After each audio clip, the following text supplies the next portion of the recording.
이번 주 우리를 힘들게 만들어온 시장 변동성이 조금씩 줄어드는 모습입니다. 어제 우리 시장 또 한 번 크게 올랐습니다. 장 초만 하더라도 제한된 흐름을 보였었는데 일본은행에서 날아온 호재에 급반등에 성공했습니다. 일본은행 부총재가 어제 당분간 추가 금리 인상은 없다며 일주일여 만에 항복 선언을 하면서 엔화 가치가 수직 하강한 영향이었습니다. 진정 국면에 접어든 우리 시장, 저번 극락을 저점으로 바닥을 찍고 계속 올라줄지 어제장부터 복귀하시죠.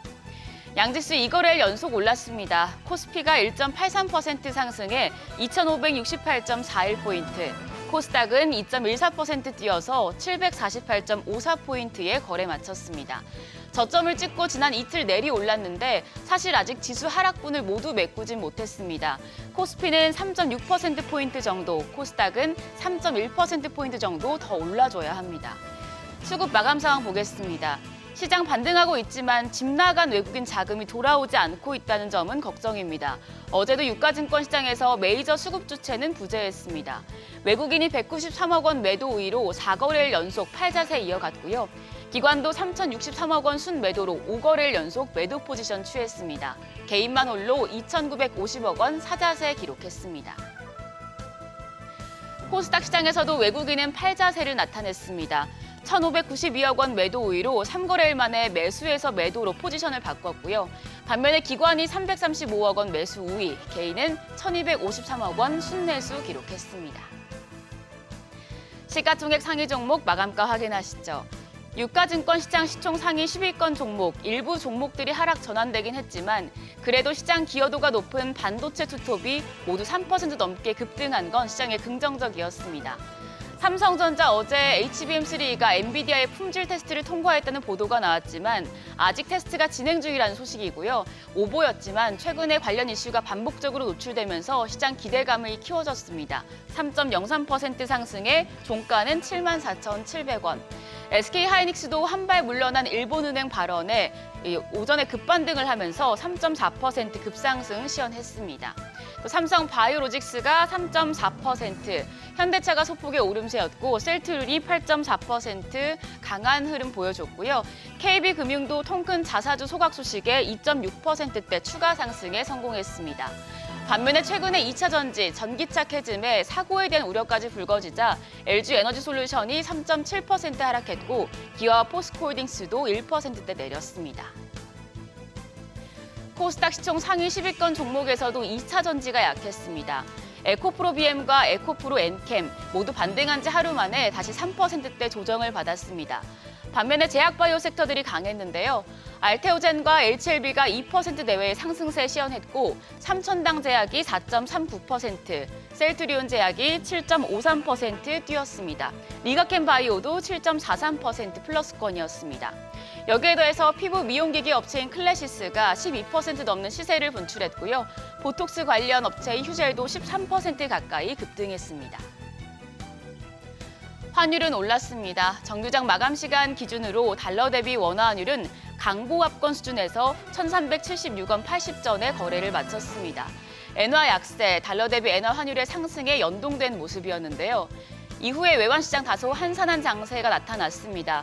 외환시장 마감은 보합권 수준이었고요. 역외 환율은 1,373원 80전으로 최근에 두 자릿수 나타냈던 변동폭은 크게 줄어든 상황입니다. 오늘 외환시장 소폭의 약세를 보이며 출발할 가능성이 높겠습니다. 패닉이 진정되니 이제 시작이 좀 보입니다. 아직 미국의 경기 침체 공포나 엔캐리 트레이드 청산 우려가 사라진 게 아니어서 시장 변동성은 다시 커질 수 있다는 전망도 나오는데요. 업종별로 이익 모멘텀 살아있는지 확인하며 대응하셔야겠습니다. NH투자증권은 반도체 업종에 대한 분석을 내놨습니다. 한국의 반도체 수출이 2025년까지 확장을 이어가겠지만 올해 2분기 고점을 통과하고 나면 점점 상승세가 둔화되는 모습을 보일 것이라고 전망했습니다. 삼성전자가 주가가 반도체 수출 금액의 한 두세 분기를 선행하는 패턴을 보여왔기 때문에 그러면 2025년 상반기까지 주가가 강하다가 그 이후에는 완만한 흐름을 보일 수 있다는 겁니다. 반도체 슈퍼사이클 진입에 대한 기대가 큰 상황인데 수출과 연관지어서 봤을 때는 상승 사이클이 내년 하반기까지 계속 커지긴 어렵다는 점 참고하시면 좋겠습니다. KB증권은 이번 조정 이후에 자동차 업종을 주목하라고 조언했습니다. 자동차 업종은 6월부터 하락해서 낙폭이 과도한 상황이고 8월 말에 밸류업 이벤트가 예정돼 있다는 점이 긍정적이라고 밝혔고요. 또 금리 인하 기대감이 높아짐에 따라서 바이오나 게임 같은 성장주에도 관심을 가질 필요가 있다고 설명했습니다. 밸류업과 성장주에 대한 긍정적인 뷰들도 참고하시죠. 대장전 오늘장에 영향을 줄 이슈들입니다. 오늘은 우리나라 옵션 만기일입니다. 아직 시장의 불안이 완벽하게 잠재워지지 않은 상황이어서 수급적인 변동성은 더 클 수 있겠습니다.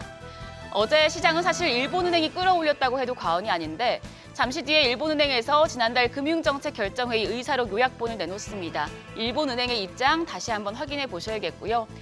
기업들의 실적 발표도 이어집니다. 오늘은 동학 개미들의 사랑을 받고도 퍼포먼스를 내지 못하고 있는 카카오 실적이 나오고요.